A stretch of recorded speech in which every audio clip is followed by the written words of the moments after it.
A graça e a paz, queridos, do nosso Senhor e Salvador Jesus.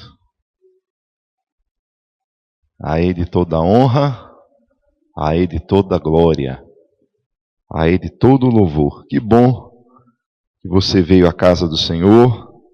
Espero que você tenha passado não dias de tamanha satisfação a tal ponto de se agradar mais das coisas da vida do que do lar celestial.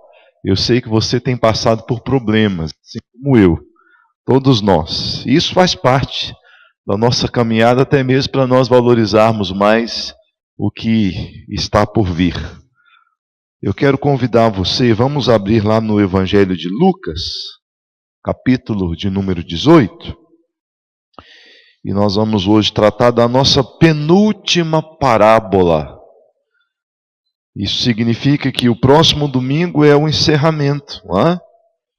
E aí nós temos uma outra trajetória, depois nós vamos falar dela para os irmãos. Nós vamos estar lendo aí dos versículos 9 a 14. Eu quero convidar você para que acompanhe comigo a leitura do texto, Lucas 18, de 9 a 14. Propôs também esta parábola a alguns que confiavam em si mesmos, por se considerarem justos, e desprezavam os outros. 2 homens subiram ao templo com o propósito de orar, um fariseu e outro publicano. O fariseu, posto em pé, orava de si para si mesmo desta forma: Ó Deus, graças te dou, porque não sou como os demais homens, roubadores, injustos e adúlteros, nem ainda como este publicano. Jejuo 2 vezes por semana e dou o dízimo de tudo quanto ganho.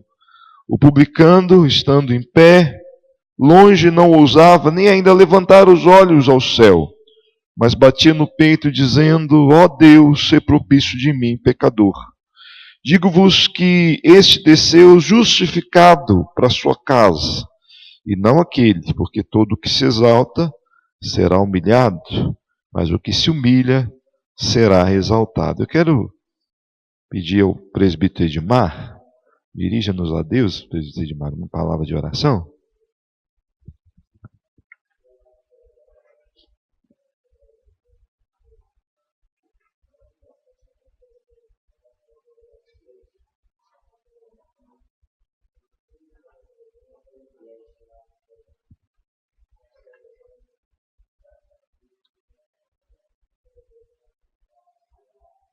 Glória a ti.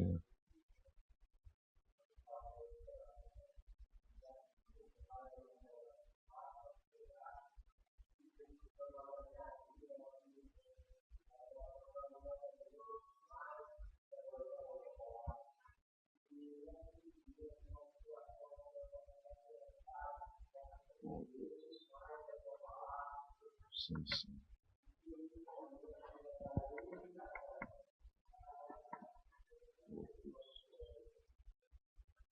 Amém. Louvado seja Deus. Queridos, a grande verdade dessa parábola é que o reino de Deus está sendo instruído. Nós trabalhamos na semana passada uma parábola sobre oração. É aquela parábola que está lá um juiz injusto numa determinada cidade, uma mulher com uma causa que só o juiz poderia resolvê-la, ela vai até o juiz e o juiz atende. E nós falamos que esta ideia de oração, com base nessa parábola, ela tem a ver com uma pergunta que os fariseus fizeram a Jesus. Eles perguntaram para Jesus o seguinte: é o tempo do reino de Deus ser restaurado? E Jesus ele simplesmente declara que o reino já estava no meio do povo, porque o reino começa com a graça misericordiosa de Jesus e vem para salvar os pecadores. Mas ao passo que esse reino já está no meio do povo israelita, no meio do povo de Deus, hoje era cristã, era da graça, nós sabemos que esse reino ele será consumado um dia na glorificação. E até que esse tempo não chegue, nós temos um processo que nós entendemos ser a máxima do Evangelho, que é a caminhada de uma transformação, uma caminhada santificadora. Eu, inclusive, lá no nosso... Eu guardei muito o que o reverendo Everton, ele disse lá no nosso... da nossa conferência que teve agora, né, da fé reformada, onde foi falado muito acerca dos símbolos de Westminster, ali, a confessionalidade da igreja, e ele disse que a máxima da igreja, a proposta da igreja, eu concordo absolutamente com ele, a igreja ela existe para santificar vidas. Não há outra proposta na igreja, estarmos reunidos aqui, inclusive nesta manhã, a não ser para sermos inspirados em Deus para uma caminhada de transformação. Então, nessa caminhada de transformação, ele trata que a nossa comunhão com Ele é muito importante, porque a oração, a comunhão com Deus, a leitura da palavra, que Jesus está inclusive traçando aqui nesta parábola que nós vamos falar aqui, tem a ver com esta vida de transformação e comunhão com Deus que vai levar o cristão, o crente, a glorificar o Senhor. Mas, antes de adentrarmos aqui, essa parábola é tão rica, eu não sei se vai dar tempo da gente falar tudo o que o Senhor quer falar aqui. É tanta coisa boa, que a gente fica assim, Deus, nos dá tempo. Segura um pouquinho esse relógio aí para a gente conseguir chegar até o fim. Mas eu quero pensar com você uma coisa, a princípio.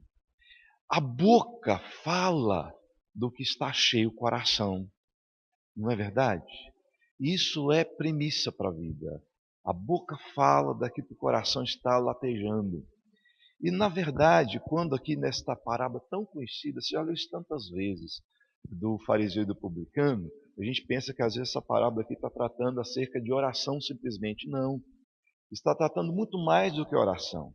Está tratando de uma teologia do coração, como que nós vemos Deus, como que nós observamos Deus, e o que nós falamos acerca de Deus, e o que nós expressamos acerca de Deus na nossa caminhada como cristãos, seja dentro ou fora da igreja.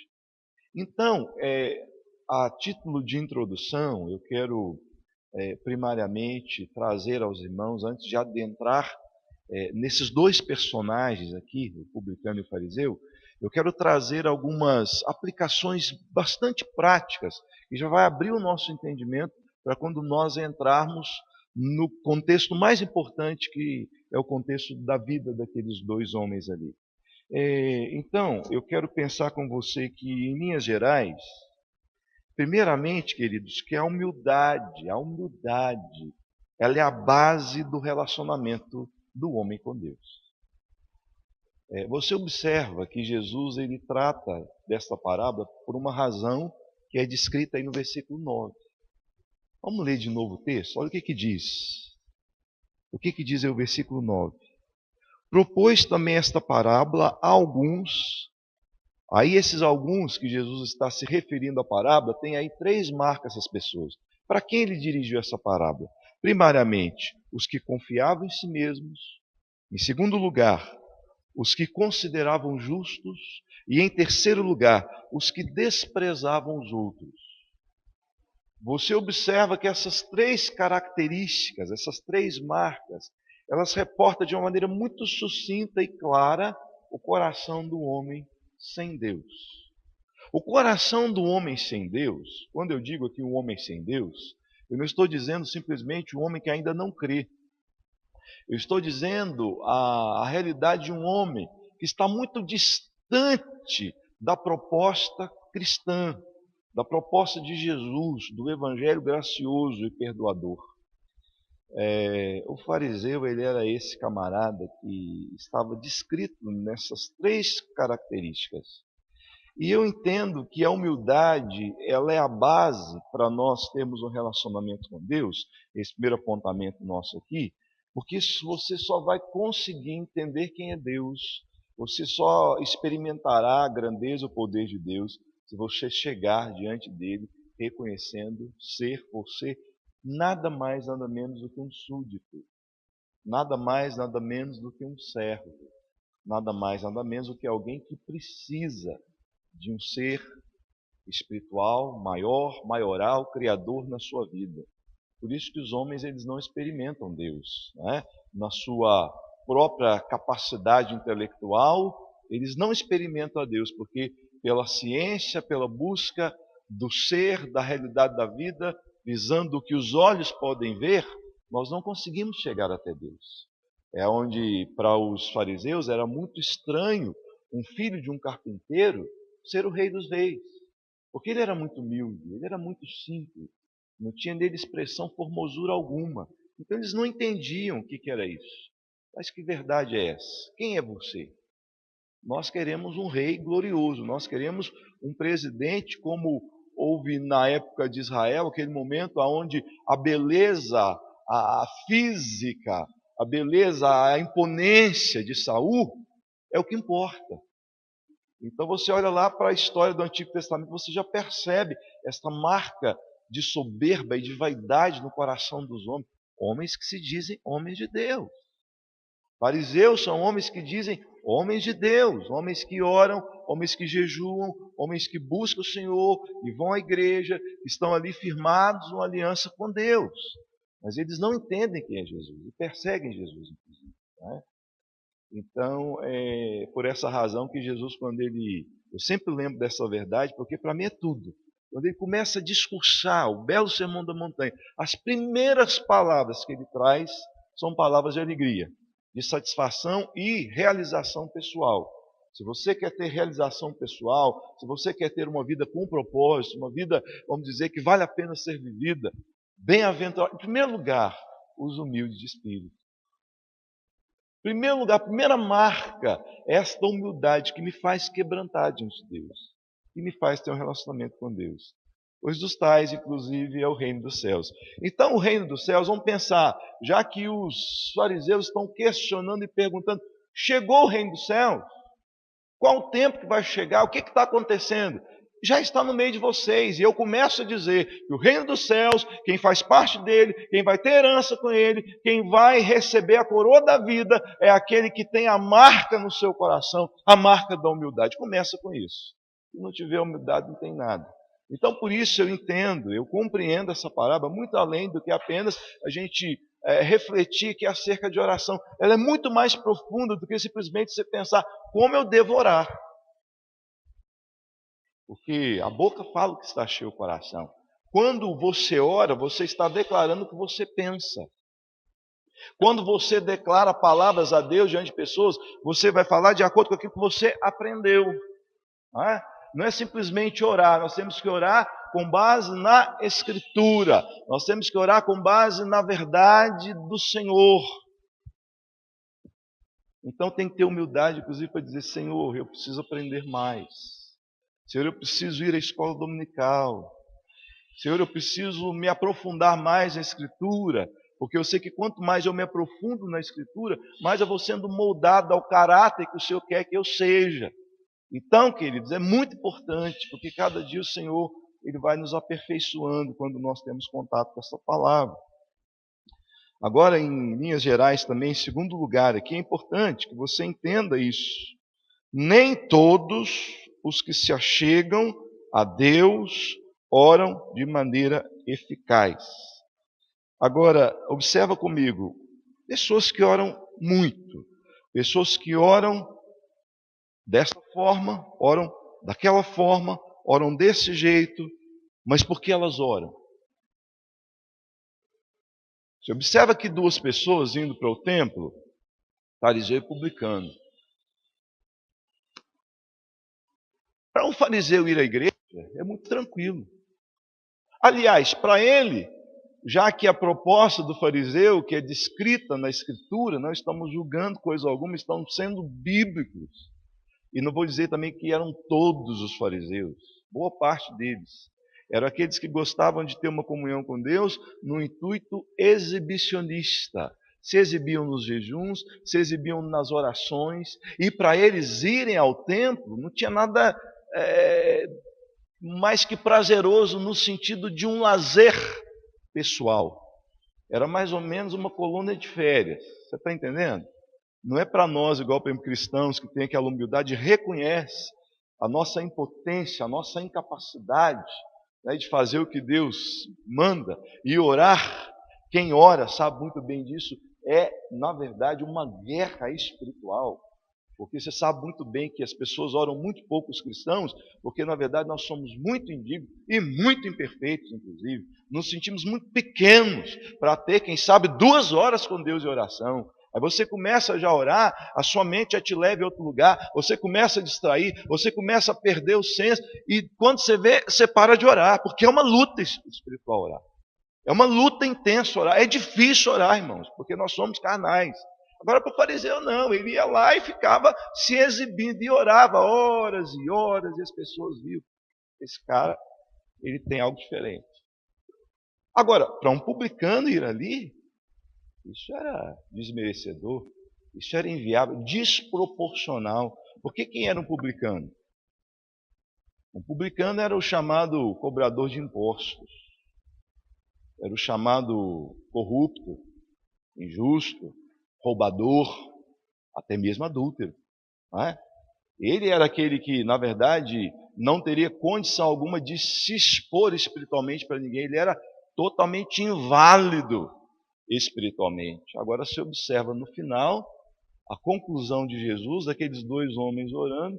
Aí eu pergunto para você, é só orar, irmãos? É só você olhar para alguém, fulano é espiritual, ele ora muito. Fulano é espiritual, ele é uma pessoa de oração. Fulano é espiritual porque a oração dele é tão intensa, é tão marcante, é tão profunda, e que aquela coisa toda. Então, querido, tem que analisar a situação. Aquele que era indigno, orou de uma forma tão cabeça baixa, batendo no peito. Quem sou eu para estar aqui? Mas como o Senhor é gracioso, como o Senhor é amoroso, como o Senhor é perdoador, isso me inspira a vir aqui. E eu estou aqui para orar. Nem sei se o Senhor vai responder, porque eu sou tão pecador, mas eu sei que o Senhor é muito amoroso. O amor do Senhor está muito além de mim. Eu vou. Eu rompo as barreiras. Então, queridos, é importante isso. É você entender que não é simplesmente você orar, nem todos que se achegam a Deus oram de maneira eficaz. Mas aqui também é um outro ensinamento. A soberba espiritual é fruto, sabe de quê, queridos? A soberba espiritual. Guarde isso. Por que as pessoas, elas são soberbas espiritualmente? Por que ainda existe nos arraiais, que se dizem cristãos, esse instinto farisaico? Uma posição muito próxima a esse fariseu que foi orar de forma indevida. Por que isso existe? Por que a soberba ela toma conta do coração dos cristãos? Sabe qual que é a palavra-chave aqui que você vai guardar no seu coração? Mera ignorância. Desentendimento. Incompreensão das Escrituras. Porque o cara simplesmente falava assim, olha, eu jejuo 2 vezes por semana. A lei de Moisés, ela descreve que se deve orar, deve jejuar o judeu 1 vez por semana. Eu vou fazer em dobro. Sabe? Eu vou fazer 2 vezes, por quê? Porque eu quero estar acima, inclusive, dos meus colegas fariseus, porque eu sou um fariseu ainda mais destacado do que os outros, do que os demais. E não só isso, eu dou o dízimo de tudo. É aquele cara que fala assim, olha, eu dou o dízimo do bruto, sabe? Tem que ter algo a mais, tem que ter algo que se destaca. E a grande problemática em tudo isso, queridos, é que a pessoa, na sua ignorância, por observar esses feitos que para eles são gigantescos e que para Deus não é nada, porque a única obra realmente verdadeira e eficaz é a obra da cruz, não é nada que eu faço para Deus, não. O que eu faço para Deus sempre será insuficiente, porque a marca do pecado permanece apesar de eu fazer. Aí, por estarem dando muito ênfase à obra, pensava, não, eu estou digno, eu estou preparado, eu estou à mercê da bênção de Deus. Por quê? Porque eu fiz a minha parte. Está intrínseco aqui, queridos, nessa parábola, a ideia da salvação pelas obras. Porque eu fiz, eu mereço. Porque eu fiz, eu posso reivindicar. Porque eu fiz. Só que esta questão do porquê eu fiz tira a ideia do que o Senhor faz. Quando eu digo eu fiz, eu estou anulando a obra da cruz. Eu estou anulando a obra de Jesus. O reino dele está vindo. Fariseus, vocês jejuam. Fariseus, vocês oram. Fariseus, vocês são assíduos aos templos, às reuniões judaicas. Vocês são nas sinagogas, vocês cultuam a Deus. Mas é importante que vocês entendam, vocês são ainda pecadores. Não é porque vocês fazem que vocês estão completamente dignos diante de Deus. Então tenha humildade, deixa a ficha cair. Vocês compreendam, é preciso graça, é preciso perdão, é preciso transformação. Ainda mais, não se achem tão justos, não se achem tão santos, não se achem perfeitos, porque eu vou mostrar a imperfeição em vocês. É mais ou menos isso. Outro ensinamento aqui, queridos. Ao passo que a soberba espiritual é fruto da ignorância dos homens, a humildade é o oposto disso. A humildade é fruto do esclarecimento. É como eu disse para os irmãos, aquele publicano não seria imbecil, ignorante a tal ponto de chegar no recinto sagrado, se ele não tivesse no coração o esclarecimento do amor de Deus. É mais ou menos assim, vamos ser bem práticos. Imagina um lugar onde, óbvio que isso é hipotético, né?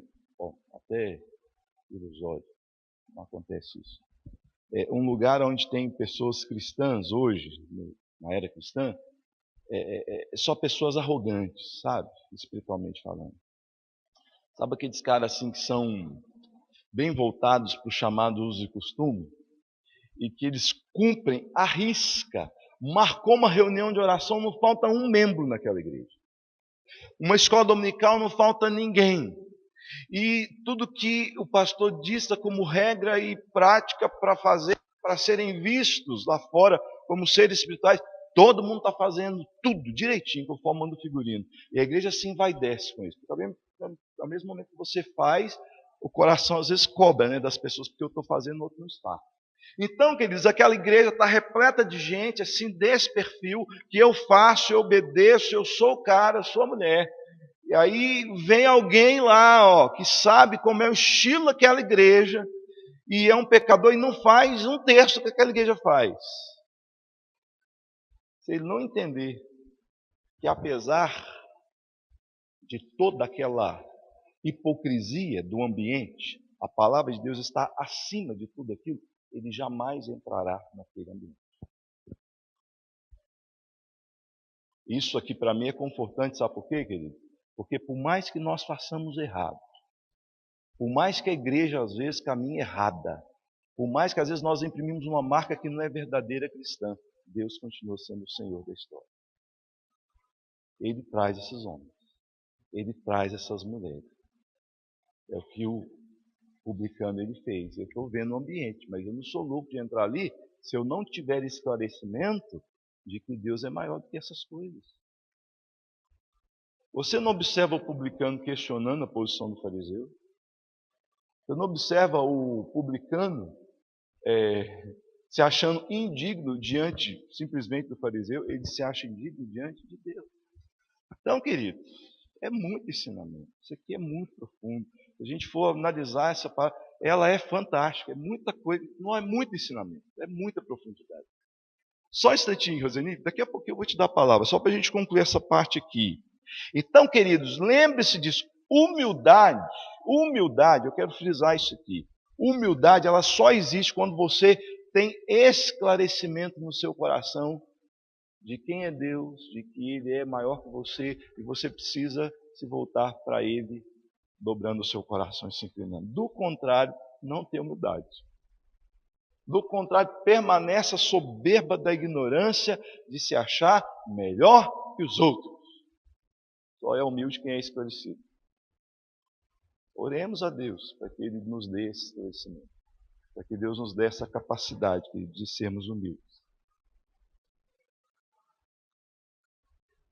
Por fim aqui, eu quero voltar aqui para o versículo 14 e falar uma coisa aqui para você.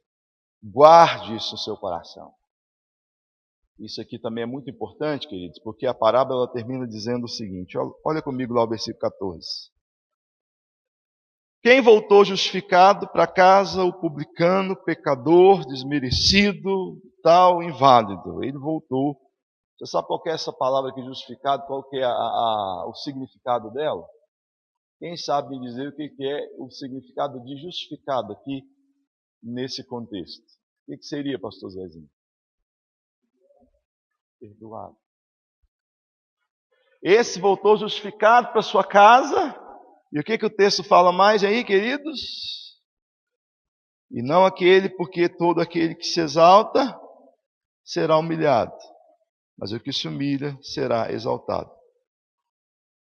Aí eu quero fechar esse primeiro momento aqui com os irmãos dizendo o seguinte, antes de entrar na vida desses dois homens. Olha só, guarda isso no seu coração, esse ensinamento. Sabe onde que começa o triunfo na caminhada e carreira cristã, irmão? Onde nós começamos realmente a triunfar em Deus é quando nós somos perdoados. Sem perdão não há acesso a Deus, não é verdade? Sem perdão não há aprovação de Deus, porque sem santidade ninguém verá o Senhor. E santidade é o resultado de um coração quebrantado, de um coração humilde que se inclina. Então é nessa ideia de proporção espiritual, valores celestiais na vida minha e sua, que nós podemos avaliar esta expressão exaltado e humilhado. Humilhado aqui é no sentido de que você pode ser o mais religioso, o mais assíduo, o mais legalista cristão no século 21. Mas se você está se apoiando em tudo isso, sem humildade, é destruição. Vai chegar um dia lá na consumação dos séculos, no final do reinado, onde ele vai glorificar por todo sempre, inclusive, os pecadores serão julgados, ele vai dizer, olha, você que se achou cristão, você que se diz verdadeiro cristão, eu tenho aqui uma sentença. Eu fui seu advogado o tempo todo, te expliquei a parábola do fariseu publicano, várias vezes você ouviu isso aí na igreja, naquela manhã de domingo, onde Deus tocou no coração seu, por meio do estudo da palavra com o pastor. E aí, como é que fica? Queridos, eu não quero isso para mim. Eu não quero isso para mim. Eu clamo a Deus, imprima em mim, Senhor, constantemente a marca da humildade. Porque, ai de mim, eu vou ser destruído. Não fica nada, querido. Pode orar bonito, pode falar, pode fazer o que for. E não vai ter nenhuma glória. Pelo final, vai ficar tudo como palha. Queima tudo. As obras nossas são provadas pelo fogo. É o que a palavra de Deus diz. Obras provadas pelo fogo. Fogo, aí você pensa, não, Deus não é julgador, Deus não é vingador. Ele quer simplesmente, queridos, o que Ele requer de nós? Um coração quebrantado. Se esvaziar da glória. Quando eu falo do princípio a primordial da minha existência, que está lá na pergunta primária do Catecismo Maior, qual é o fim principal do homem? Glorificar a Deus. Glorificar a glória da vida é Deus e não o homem. E gozar desta vida eternamente. Gozar de Deus, eu entendo. Você ser humilde o tempo inteiro para depender dele. Porque se você é humilde e depende, você vai glorificar. Agora, se você não é humilde e não depende como fariseu, você vai estar sempre se colocando acima dos outros, você vai estar sempre se colocando acima de Deus e sempre se achando digno, sendo você um digno.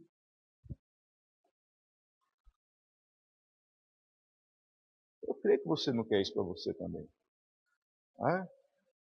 Que Deus nos abençoe. Roseni, pode falar, que vamos entrar em ponto aqui agora.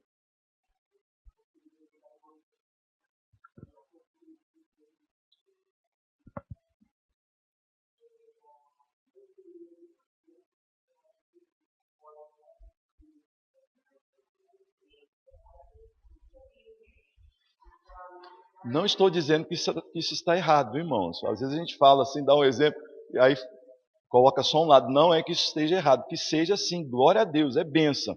desde que não seja uma coisa legalista e fazer só para aparecer, né? Uhum. Isso, isso.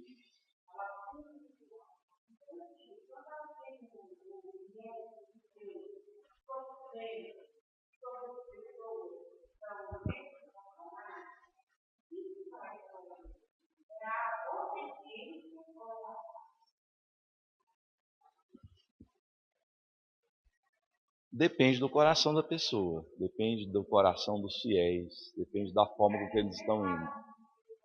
É, isso.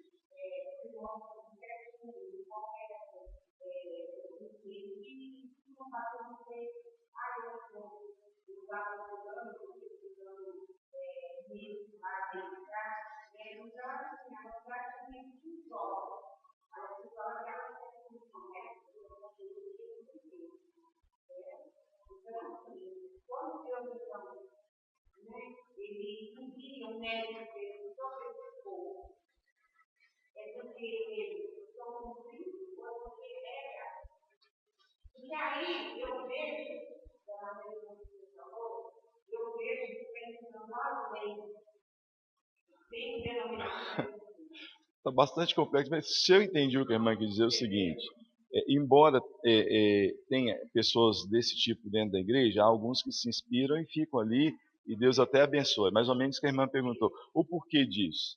É o que eu falei, irmãos. O exemplo que eu dei é muito, muito propício acerca disso. Deus é Senhor da igreja. Por mais que às vezes a igreja, suponhamos que nós temos um templo onde as pessoas, boa parte delas, ou talvez todas elas, praticamente possível, né? Estão caminhando nesse legalismo e nesse moralismo não cristão. Mesmo assim, Deus traz o publicano. Porque, na verdade, a palavra dele está acima dessas coisas. Ele é Senhor da igreja. Agora, é claro, é o que eu falei, é impossível, né? É impossível, vamos pensar assim, é impossível você ter uma igreja plenamente legalista, porque vai haver no meio dos legalistas pessoas também sinceras. Aí já é graça. Porque Deus, apesar da desobediência dos homens, ele é gracioso para trazer pessoas para serem transformadas. Por isso que a igreja do Senhor Jesus. Exatamente. Então não cabe a gente julgar. O que cabe a gente é ser sincero com Deus e deixa esse povo ser tratado. A igreja do Senhor Jesus. Pastor Zezinho.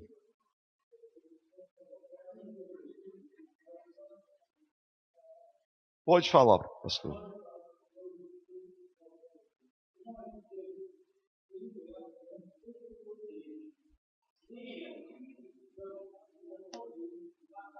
Isso.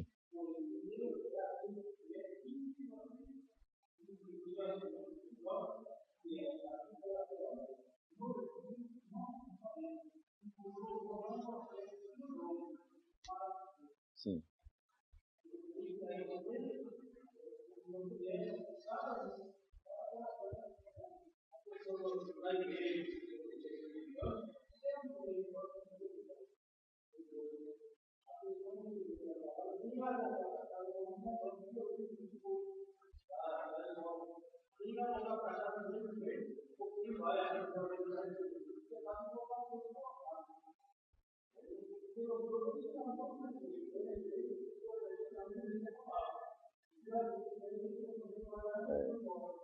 E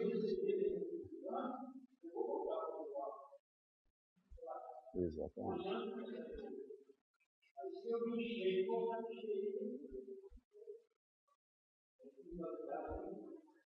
Ok. Ok, muito bom, pastor. Ok, muito bom. Vamos caminhar, porque senão nós não terminamos aqui. Tem coisa interessante para a gente falar aqui ainda. Vamos tratar agora do fariseu. Vamos ser bem breve aqui, porque não vai dar tempo de a gente tratar por pormenores.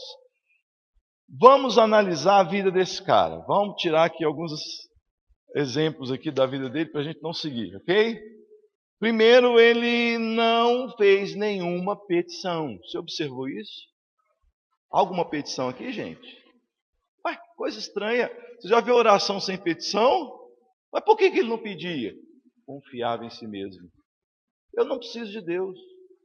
Eu já tenho tudo que eu preciso. Eu já sou o cara. O fariseu geralmente está sempre expondo, talvez, o exterior, ou talvez o outro, mas ele às vezes fala pouco de si mesmo. Eu dou um exemplo, posso? Sabe aquela oração que você fala um pouquinho de você? Está sempre falando dos outros? É mais ou menos isso. A pessoa não se acha, né, na condição de se humilhar a tal ponto para eu preciso, eu sou fraco, eu sou, sabe, eu dependo, eu preciso disso. Não tem. Não tem. Não faz esse tipo de petição. Outro detalhe aqui, ao passo que ele olha de si para si mesmo, ele olha o fariseu para Jesus, como os fariseus estão perguntando lá e questionando Jesus acerca do reino. Esse fariseu não precisava de Jesus não, gente. Já era santo. Já era justo. Olha as palavras que ele usa. Graças te dou, Senhor, porque eu não sou pecador. Graças te dou, Senhor, porque eu não sou roubador. Graças te dou, Senhor, porque eu não sou injusto. Eu não sou adúltero. Eu não sou como esse cara aí, ó. Ele é tudo isso. Agora, eu... O que é essa marca, gente? Eu não preciso de perdão, eu sou santo. Quem é santo, a marca da arrogância é essa. Você não precisa do sangue. Você não precisa da redenção. Você não precisa de transformação. Você não precisa de purificação. Não é? Outra marca aqui do fariseu. Em sua autoconfiança, ele se achou no direito de menosprezar o seu colega do lado. Aí é um perigo gigantesco do legalismo e farisaísmo cristão. Porque ao invés de olhar para si mesmo, está vivendo a vida dos outros. Eu vou dizer algo mais aqui, interessante. Olha só, gente, guarda isso, que isso aqui é bacana, interessante. Olha só. O fariseu, se achando justo, ele não se comparou na sua oração aos profetas do Antigo Testamento, que eram homens justos também. Ele poderia ter orado assim: Deus, muito obrigado, eu sou muito grato ao Senhor, porque o Senhor fez de mim um Samuel, sabe? O Senhor fez de mim um Isaías, o Senhor fez de mim um Jeremias, homem de Deus, temente de oração e tal. Que bom que o Senhor fez. Não. Sabe o que ele fez? Senhor, eu te agradeço, porque eu não sou como os injustos, eu não sou como os pecadores, roubadores e adultos, como esse publicano aí, ó. Agora, sabe o que eu entendo aqui? Guarde isso no seu coração, um ensinamento interessante. Por que ele não orou os valores do bem e orou pensando nos valores do mal? Porque, na verdade, queridos, é muito difícil você dizer quem você é. Porque quando você olha para você, seria uma hipocrisia ainda maior, né? Você fala, eu sou como Samuel, Isaías, Jeremias. É melhor você se promover à custa da desgraça do outro. É muito mais interessante você se achar grande olhando o João é pequeno. Não é? Então é muito melhor você falar que o outro está errado, porque obviamente eu não vou falar de mim, né? É o outro que tá... E nessas áreas aqui, realmente ele não errava não, viu, gente? Ele não era um corrupto, como um publicano, cobrador de impostos de Roma, que roubava do povo. Ele não era injusto, não. Então, de certa forma, ele estava certo. Nesse quesito de injustiça, ele era santo. No quesito de roubador, ele também era santo. No quesito de adúltero, ele também era santo. Mas é só isso? É porque eu deixei de fumar? Porque eu deixei de, sei lá, algum prazer carnal e deixei de fazer isso? Agora eu estou digno de chegar, eu sou santo e pronto? Irmão, aí é onde eu pega, né? Nessa área você não errou, mas é a outra área. É por isso que ele não falou, não sou justo como um servo verdadeiro. Eu sou justo porque há pessoas aqui que estão pior do que eu. Sabe, você se promover à custa do erro dos outros, irmãos, é isso que o faraísmo faz. É isso que o religioso faz. Ele nunca expressa o que ele é. Nem em oração, nunca é autêntico. É um hipócrita que vive à sombra de alguém. Você quer isso para você? Eu não quero. Você quer viver isso? Eu não quero, eu rejeito. Porque eu vou me perder. Não é? Observa ainda esse fariseu, a gratidão. Ele dá graças a Deus. Agora você observa, graças te dou, Senhor. Mas ele não dá graças ao Senhor pelo que o Senhor fez na vida dele, não. Ele não dá graças a Deus porque o Senhor transformou o coração dele, não. Ele dá graças a Deus porque ele é. Sabe? Eu sou o cara. Eu dou graças a Deus porque eu, sabe? Não é porque é obra de Deus em mim, não, porque eu fiz por merecer. Sabe? Dou graças a Deus porque eu fiz tudo direitinho, conforme manda o figurino. Então, não era uma oração agradecendo a Deus, ele agradecia na oração a ele mesmo, irmão. Essa gratidão aqui é totalmente falsa, ele estava agradecendo a ele mesmo. E por fim, como nós já mencionamos, é bom descrever isso aqui mais uma vez. E o fariseu, ele pensava que as suas obras eram suficientes para a sua salvação. E quando ele fala, eu não sou como injusto, eu não sou como roubador, ele fala, eu dou a verdade, o dízimo de tudo, e eu ainda jejuo 2 vezes por semana. Quer dizer, eu estou completamente justificado diante de Deus. Voltou para casa sem perdão. Voltou para casa na maldição, até que num quebranto o coração permanece assim. Tá claro aqui, gente? Vamos passar para o publicano para a gente encerrar? Pensando no publicano, o que vem na minha mente o publicano? O pecador arrependido. Não apenas pecador. Não é que Deus dá ênfase ao pecado, não é isso. Não é que Deus ele rejeita a santidade e dá ênfase ao pecado. Não é isso não, irmão. O que o Senhor ele quer é que reconheçamos a nossa indignidade e nos quebrantemos. Então, pecador arrependido. O que eu aprendo com esse pecador arrependido? Primeiro, o publicano ele tinha consciência das suas falhas. Não precisava, gente, de nenhum judeu romano apontar para um cobrador de impostos que ele estava errado, não. Ele sabia disso. Sabe, ele tinha consciência no seu coração. Ele sabia do que estava fazendo. É como o Zaqueu, né? Quando o Zaqueu ele chega para Jesus, na árvore ali, que vai ter um encontro com Jesus, o que ele fala com Jesus? Olha, eu vou restituir 4 vezes mais, porque eu fiz muita coisa errada. Transformação. Na verdade, o convicto, realmente convicto do pecado, é aquele que se dispõe à mudança. Porque de nada adianta também a gente falar, usar uma humildade aí falsa, dizer, não, eu sou mesmo pecador, né? E tal, eu reconheço isso, mas o coração está tão longe de uma mudança, uma transformação. Às vezes a gente falha, eu já disse para os irmãos. Não vou dizer que a gente falha sempre, mas a gente pode falhar. No sentido de falar com a pessoa, você já aceitou Jesus, confessou Ele como Salvador, se arrependeu, está salvo. Às vezes aquilo foi feito apenas da boca para fora. Não foi nada sincero. E eu já vi muito isso. A pessoa fez isso, mas o coração não estava naquilo.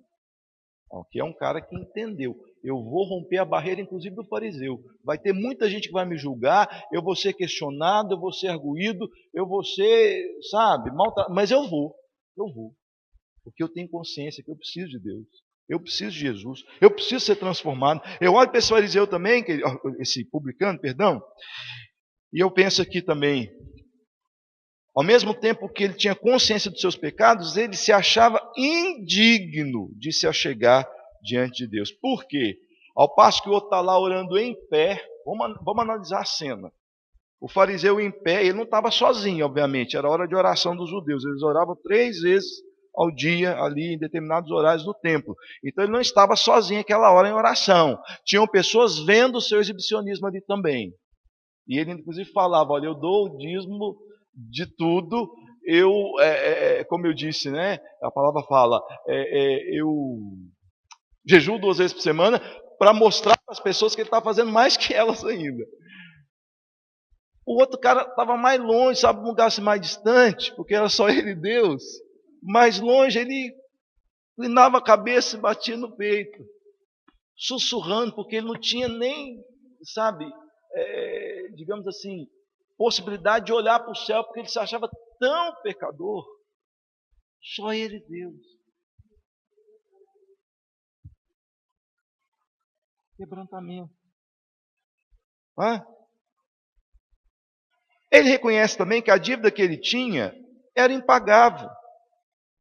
E se a dívida que ele tinha era impagável, então, olha, eu com os homens, meu Deus, eles vão sempre me olhar de uma maneira, né, penalizando os meus erros, os meus pecados e querendo destruir a minha vida.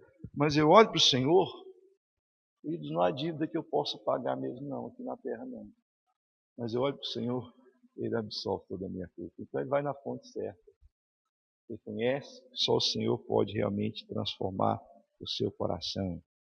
Eu olho para esse publicano também, eu vejo que ele aceita ser humilhado, ele aceita ser arguído, como eu disse, sem falar nada, por saber que era um desmerecedor. E aí, queridos, é que entra essa palavra de Jesus, que os humilhados, esse que tem coragem, capacidade espiritual de entender a sua indignidade, esse humilhado vai ser, de fato, exaltado. Por fim, eu aprendo também com esse publicano o seguinte. Aí eu entro na questão de oração e comunhão com Deus. E oração e comunhão com Deus. Muito mais do que simplesmente orar para que aconteça algo. Orar para que seja abençoado e que haja milagres, embora isso aí também faça parte. Mas a mais importante lição que eu tenho da oração é a minha comunhão e meu contato com Deus.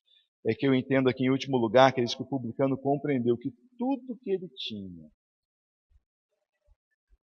era a graça da oração. Ao passo que o outro não fez nenhuma petição. Não foi capaz de apresentar nada, porque ele era completo, perfeito. Está aqui alguém que reconheceu que eu não tenho nada. Eu não sou nada. Todos os meus bens, todo o meu patrimônio, tudo que eu ganhei, o dinheiro da corrupção, nada disso me satisfaz. Nada disso me traz tranquilidade. Nada disso traz conforto, paz, segurança ao meu coração. Por isso, então, eu venho, eu passo por todo esse vexame, por toda essa, sabe? E vou para Jesus. Aí eu penso com você, por que os homens às vezes não se quebrantam? Por que os ímpios, eles são boa parte da população, porque não tem esse caráter? Porque se você só vai ter um encontro mesmo com Jesus, quando você reconhecer que você é nada. E reconhecer que é nada não é fácil, não. Eu fico analisando, quer ver? Vamos analisar aqui um detalhe. Estava pensando outro dia aqui, eu vi, não sei se foi no WhatsApp, uma pessoa importante, um deputado, indo numa igreja. Assim, congregando numa igreja, assim, normal.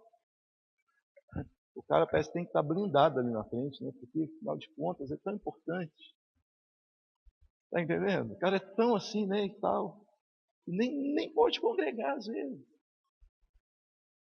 Está vendo, irmãos? Isso não sei. O cristianismo para mim não é isso. Né? E agora você vai tirar a sua lógica disso aí, não sei o que você pensa. Mas isso acontece, a pessoa não vai para a igreja porque não, gente, para a igreja, que isso? Eu falar que eu sou crente, eu conviver com essa turma de pecador inválido, não, eu sou muito. Eu tenho uma impressão que eu tenho um nome a zelar, eu tenho uma reputação, eu não posso estar no meio desse povo. Foi exatamente o que o publicano fez. Né? Então, queridos, é muita coisa que a gente pode aprender. Né? E agora o que a gente tem que aprender e, na verdade, encarar, não só compreender, mas pedir a Deus graça e sabedoria,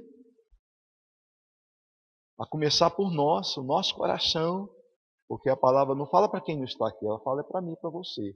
Nós estamos aqui para condenar quem não está aqui, nós estamos para falar a gente mesmo. Temos que levar, então, em consideração que sempre haverá na igreja fariseus e publicanos. De que lado que eu estou? Não olha o lado do outro, não. Olha o seu lado. De que lado você está? Você que teve a oportunidade de ouvir isso aqui. Não fique pensando fulano, Maria. Não. João, não. Pense em você. De que lado que você está? Qual é a postura? Não é? Pela ótica aqui dessa palavra e tantos textos da Escritura que você tem conhecido, que é espelho para a sua vida, você pode verificar o seu caráter. A palavra, ela te descreve. Pastor, não sei quem que eu sou. Começa a ler a palavra. Pastor, não sei de que lado que eu estou. Começa a entender o que a Escritura diz, que você vai saber de que lado você está. Não é?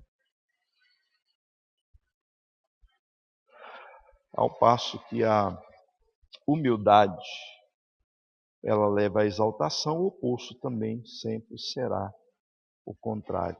A exaltação, a soberba, ela vai sempre, meu irmão, minha irmã, nos levar à humilhação. Que Deus nos livre disso, em nome de Jesus. Amém? Você pode fechar os seus olhos, vamos orar ao Senhor. O pessoal está chegando. Deus, nós, ó Pai, diante da Tua presença, ó Deus, diante da Tua palavra, nós queremos, ó Deus, clamar ao Senhor que transforme o nosso coração. A nossa petição aqui é essa, ó Deus. Não tem ninguém aqui, ó Deus, digno o suficiente, porque a dignidade é de Jesus. Não somos nada, Pai, sem o Senhor. Não podemos dar um passo sequer, nem podemos vir à igreja pela manhã estudar a Tua palavra se o Senhor não nos acordar e não nos despertar para isso. Nos leva, ó Deus, a esse entendimento, ó Deus, de nos humilharmos cada vez mais sob a poderosa mão do Senhor, para que no tempo oportuno nós sejamos exaltados. Somos abençoados no meio da Tua palavra, somos exaltados na terra também, tendo a bênção do Senhor, ó Deus, a aprovação do Senhor nos nossos atos. Mas a bênção maior que está por vir é para aqueles que verdadeiramente compreenderam as Escrituras e que se apropriaram dela e que firmaram o coração nela simplesmente. Isso é humildade, ó Deus. Nós reconhecemos que nós carecemos da Tua graça, carecemos da Tua glória, carecemos do Teu amor, carecemos, ó Deus, do Teu perdão, porque somos mesmo vis pecadores. Nada podemos, nada temos trazido desse mundo, nada podemos levar dele, a não ser a Tua palavra. E a Tua palavra que nos diz, ó Pai, nesta manhã, para nós sermos humildes. Eu quero ser humilde, ó Pai. Eu creio que a irmã, o irmão, todos que aqui estão, ó Pai, querem caminhar nesta humildade. E, ó Deus, a carnalidade, ó Deus, o instinto pecaminoso nos persegue. Ó Deus, e assim como Adão e Eva, que não, ó Deus, diante do Senhor, eles reconheceram o seu pecado, mas tentaram jogar a culpa um para o outro, e a Eva jogou a culpa na serpente, e Adão jogou a culpa na mulher, que o Senhor o deu. Ó Deus, nós somos assim também, estamos sempre, ó Deus, ó Pai, indispostos a reconhecer a nossa transgressão. Isso, ó Pai, é soberba. Que o Senhor nos livre disso, ó Pai. O pecado nos marcou, isso é realidade, nós temos que conviver com isso. E precisamos vencer o pecado na cruz. Precisamos vencer os males, ó Pai, no amor de Jesus, que não nos condena, mas nos aperfeiçoa mediante a esta humildade de nos quebrantar diante da Tua presença. O Senhor não condena o fariseu. O Senhor não, ó Deus, ó Pai, manda o fariseu diretamente ao inferno. Não, o Senhor leva a refletir. Eu creio que é esse o ensinamento do Senhor. O religioso, o Senhor está sempre instruindo e dando ali oportunidade para que haja no coração dele quebrantamento. Ó Deus, se há algum aspecto religioso no meu coração, no coração dos Teus servos aqui, nos, ó Pai, transforme em nome de Jesus. Nos limpe, nos mude, nos direcione para a glória, honra e louvor do Teu santo nome. Amém. E amém. Amém.